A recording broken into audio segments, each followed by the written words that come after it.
Mansfield Plumbing Products has a 94-year legacy in Perrysville, Ohio. Founded in 1929, the company is the fourth largest employer in the county and makes toilets and sinks.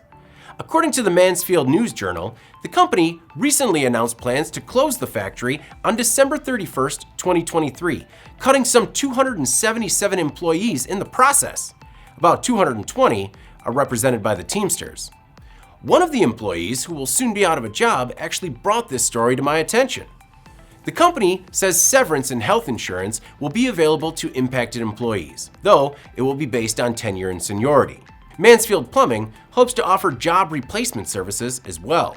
According to the Richland Source, the company was sold to world's largest China manufacturer, Corona, about 19 years ago. Corona is based in Colombia, South America. Rampinini, Vice President of Commercial Operations in North America, said despite their best efforts and ongoing investments, production was unsustainable due to current economic conditions.